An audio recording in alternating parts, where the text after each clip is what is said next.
20 минуттық ықшам сабақ жоспарын жасауды бастан аяқ талдап өтейік. Енді физика пәні болғандықтан мен 9 сынып бойынша сабақтың тақырыбы менде энергияның сақталу және түрлену заңдарын қарастырамыз. Олай болатын болса, сабақтың тақырыбы кітаптан алынатындығын білесіздер. Соған байланысты бізде оқыту бағдарламасында мынандай кодталған оқыту мақсаты тұрады. Ең басты нәрсе, біз жаңағы көп нәрсені қолданамыз деп оқыту мақсатынан ауытқып кетпеуіміз керек. Оқыту мақсатының жеке кодтарын ашып беретін болсақ, 9 сынып, 9 деген, 2 деген екінші тарау, 3 деген үшінші тақырып, 7 деген мақсат. Енді олай болатын болса, қарайық, 7-ші мақсат деген сөз. Біз оқыту мақсатында не қамтылған екен, соны қарабасақ, энергияның сақталу заңын тұжырымдау және қолдану деп тұр да. Осы екі етістікке мән беруіміз керек. Тұжырымдау және қолдану. Себебі бұл бізге мына жақтағы ойлау дағдысына бағытталу керек оқу мақсаты. Енді қараңыздар. Не үшін бұл жерде энергияның сақталу заңын бұрын олар 7 сыныпта оқыған, алғашқы білімі қалыптасқан, сол себептен біз бұл оқу мақсатының кішкене жоғары ойлау дағдысына көтеріліп тұрғандығын байқаймыз да.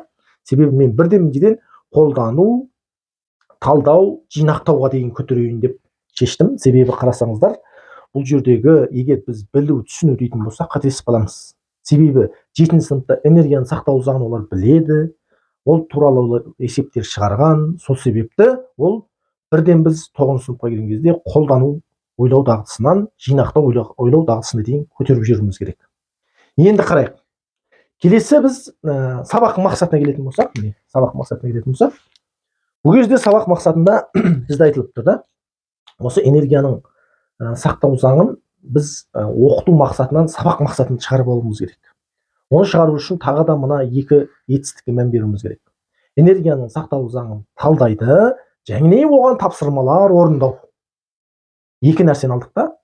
Талдау, қараңыз, ойлау дағдысына келіп тұр. Тапсырмаларды орындау. Енді қараңыздар. Ойлау дағдысы, ол әлбетте тікелей қараңыздар. Тапсырманы орындауға бағытталу керек. Осы ойлау дағдылары. Енді ойлап отырсаңыздар, біз тапсырманы қалай құрастырамыз? Сол нәрсені ойлауымыз керек. Жаңа бүкіл сабақтың құрылымын ашып шығуымыз үшін, осы сабақ мақсатын ашып шығуымыз үшін бізге ең қажетті нәрсе ол тапсырма. Бала соны жаңа қарапайымнан күрделіге дейін қалай толыққанды ашып шығу керек? Сол мақсатты ашу үшін бізге ойлау дағдысына сай тапсырма құралуымыз керек. Енді қарасаңыздар, бағалау критерийін жасаймыз осы жерде. Тапсырманы құруымыз үшін бағалау критерийін. Яғни біз әр нәрсені бағалау деген нәрсе бар, баға деген нәрсе бар, ажырата білуіміз керек. Бағалау үшін біз бала нені істеген кезде осы бағалау деңгейіне жетеді, біз соның нақты критерийлерін қойып тастауымыз керек. Сонда мына екі етістікке мән беріңіздер. Ажыратады, қолданады дедім. Яғни бұл жерде бала энергияның сақталу заңын есептер барысында қолданған кезде оны ажырата алады, және ол энергияның сақталу заңын тапсырманың әрбір жерінде толыққанды қолдана алады. Егер осы бағалау критерийіне тапсырма сай құрылатын болса, онда сіз смарт тапсырма құралдыңыз деген сөз. Енді бұл жердегі сабақ мақсаты, қарап отырсаңыздар, бұл сыныптағы барлық оқушыға, жекелеген оқушыға және ерекше білімді қажет ететін оқушы. Қазіргі таңда біз көбінесе бұл сабақтың мақсатын екі жағдайда қарастырамыз. Барлығы үшін дейміз, сыныптың барлығы үшін, және ерекше білімді қажет ететін бала үшін дейміз. ЕБХ. Ерекше білімді қажет ететін бала үшін.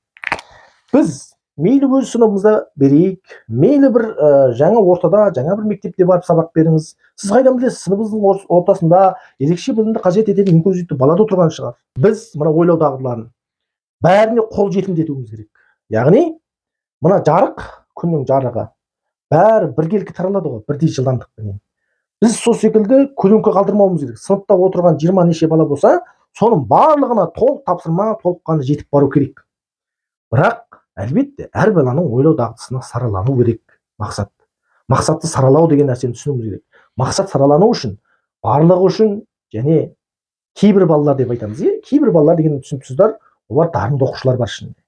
Сіз бір оңай тапсырма бәріне құрастырып қойсаңыз, дарынды бала оны жалығады, оны шығарып тастайды да, соң ол келесі бір тапсырманы орындағысы келеді. ол үшін ол қиын болмай қалады. Міне сол себепті қарасаңыздаршы, міне осы сабақтың мақсатын қол жетімді етіп жеткізу үшін сіз тапсырманы ойлау дағдыларына бөліп тастау керексіз. Қай баспалдақ кірген бала шағалар сол жерінде қала береді. Сіз соған қарай бағалау критерийіне қарай сабақтың тапсырмасын құрасыз, сабақтың тапсырмасына дискриптер жасайсыз, сол арқылы баланы сіз оп-оңай бағалауыңызға болады. Міне қарасаңыздар, бір нақты түрде сіздерге ең басқа қадамы осы жер. Енді ары қарай біз сабақтың басы, ортасы, соңына баратын боламыз.